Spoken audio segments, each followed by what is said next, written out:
Nate can't stand Alexis. He really can't stand her. And every time he has to make a comment about her, he never has anything nice to say about her.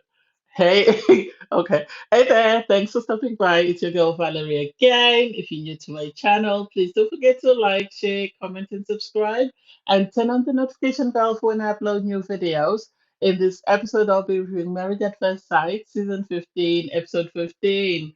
So it's 6 days from decision day. And the couples, it's just the final bits of the couples retreat, and then the couples go back home. And for me, I just want to briefly talk about the retreat. I found this retreat, I think the drama between Lindy and Miguel was over exaggerated because everybody else was in such a good place. Because normally we tend to have a lot of fallout at retreats. And I think because everybody else was in a good place, the producers overplayed the Miguel and Linda scene to provide that drama that they're used to having at the couples retreat. I remember a time when Brandon locked himself in the car, when couple Brandon was fighting with the producers. Um, Couples were falling out. I think this time they didn't have anything to focus on. This is why they mainly focused on Lindy and Miguel. And I personally think the producers have something to do with whatever's going on with Lindy and Miguel.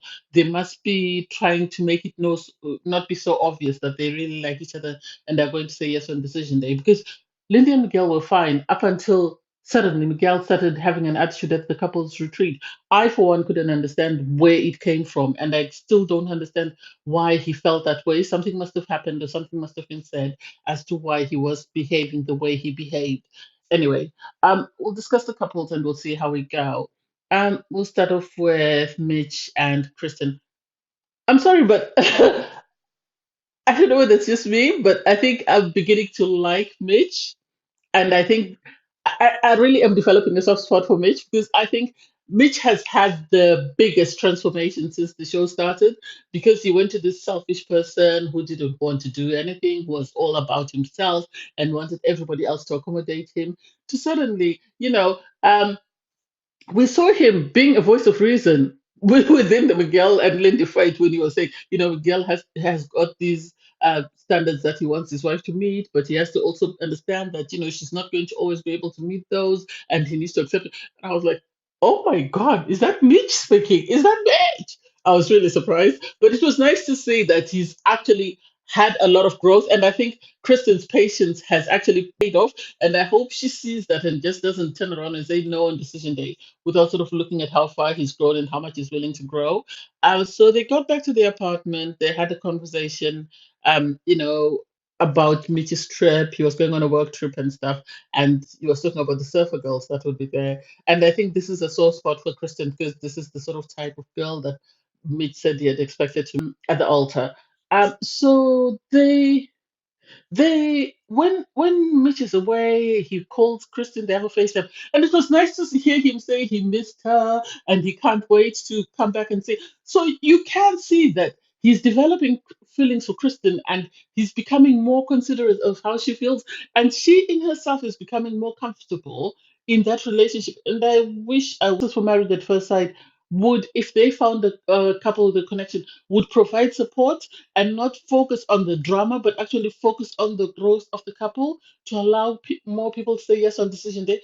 Because I think at times they tend to focus on the negative, that people at the end of the day just decide, no, that's it. Instead of focusing on yes, you have to highlight the negative, but also focus on the good bits of the marriage. That way people are more willing to accept their partner.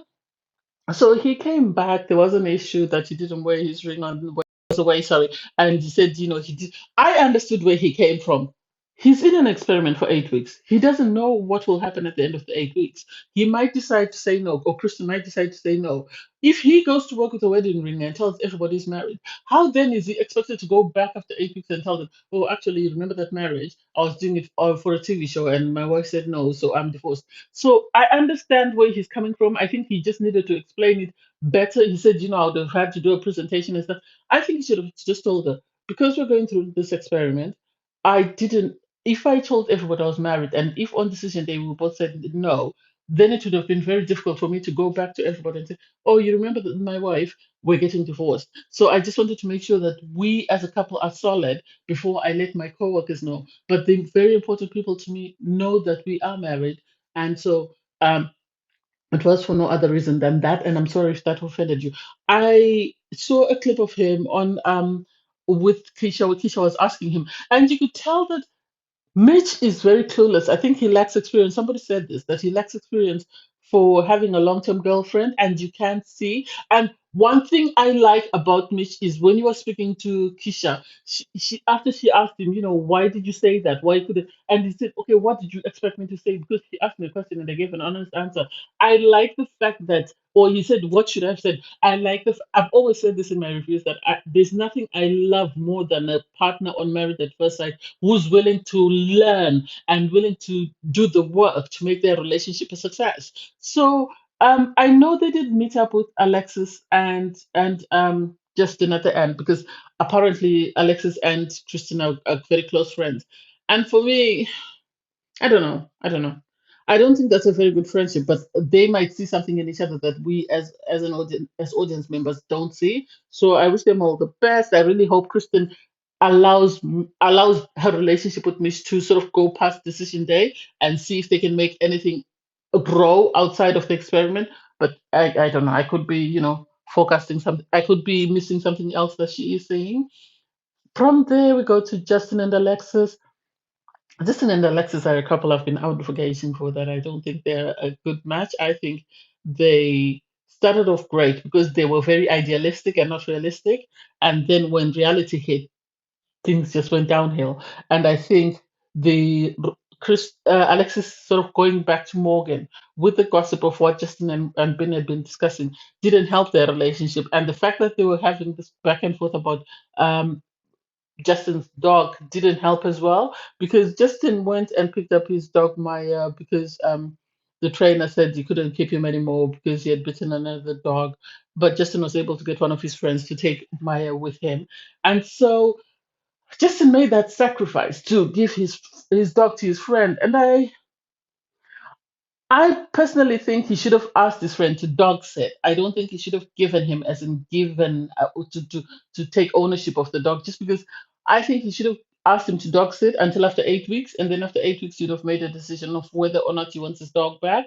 And because I think it's too big a decision to make on something that you're not 100% convinced about, and the fact that he said, I'm making the sacrifice for my marriage. And Alexis didn't give him the affirmation that he needed when he asked her. And I know people have said that normally before decision day, couples will sort of give each other an idea of what they're going to say, what their decision is most likely going to be. So there's never really a blind side. Very few have been blindsided. This is my understanding from previous review from previous couples. So I don't know. Justin and Alexis for me are very complicated. I think Alexis is just going through the motion because even when she came to sort of comfort him when his dog left, I think she just did it for the sake of doing it. I don't think she did it wholeheartedly because you could tell she once they sat on the settee and she handed back to him and she was, oh, don't rub it in my face that you gave up your dog for me and stuff. And it's just like I don't think that's what he wants to hear at this point in time. I think you should be more comforting and should be sort of acknowledge that I appreciate the decision you've made and I am truly grateful for it. I hope, things work out and we can be successful. And yes, I will support you going to visit because he said he would be going to visit his dog every month. Although his dog has moved 17 hours away. I don't know. Alexis and Justin are very difficult for me to review. I don't know. We'll see what happens with them. We'll see. And then from there, Lindy and Miguel. Lindy and Miguel, for me, I've said this at the start. I'll say it again. Lindy and Miguel, something happened prior to them going on the retreat, and whatever happened when they came, the all this commotion we've been shown, I think, is to do whatever happened prior to the retreat. And so when they came back, I know Miguel tried to apologize after I think he must have felt bad after seeing Lindy cry, and I think all the other couples must have had a word with him. So he then went across to Lindy to apologize. She was very receptive and she just wanted him to acknowledge that, Yes, I was upset with you because I felt you didn't support me in the way that I wanted to be supported. And because he felt, she should have been supporting him even if they were on opposite teams during the kickball match and stuff. And it was just like, oh, okay. Then they go back to the house and their friends come over. I didn't understand that issue with the friends because the friends came over, they were playing Dungeons and Dragons, and then they had a conversation with their friends. And I don't. I think the producers are responsible for whatever's happening with Lindy and Miguel. I think they're mainly responsible for that, and I think they're doing that just because they don't want people to know that Lindy and Miguel are going to say yes. But at the same time, they're damaging a relationship that seems to be working very well. Because after Lindy sort of vented to her friends, Miguel then came back and said, "Oh, I don't like the fact that you're talking badly about me." And it's like, who told him that that's what you're saying? It can't be Lindy's friend. Chances are one of the product producers told him that this is what Lindy was saying. And that, for what reason, though? For what reason? I don't get it. For what reason? And I wish they would stop that. I wish they would really stop that because they're going to destroy another couple that had a great chance of being very successful. Because, in my opinion, I think Lindy and Miguel and Stacia and Nate are the only two couples that are going to be successful this season, sadly. Um, Kirsten and Mitch, I think I'm becoming 75% more convinced that if they are willing to put in the work, they can actually be a successful couple. Justin and Alexis, I'm still on the fence.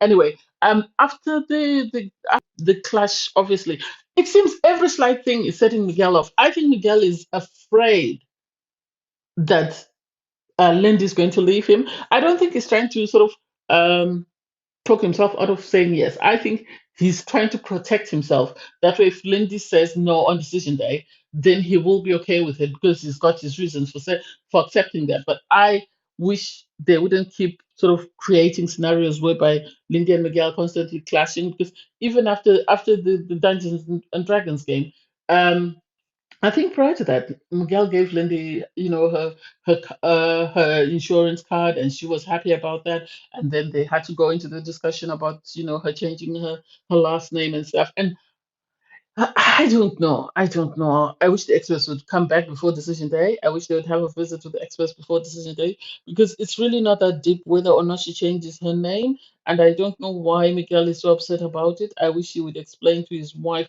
why this is aggravating for him. That way, maybe she might be able to understand and sort of make a decision. And I wish she would also explain to him why she really wants to keep her name, although she's agreed to hyphenate the name. So I don't see what the big deal is. Please, I wish they could give us a couple of great scenes with Miguel and Lindy because I don't think what they're showing is what true representation of Lindy and Miguel. I don't know. Anyway, that's me.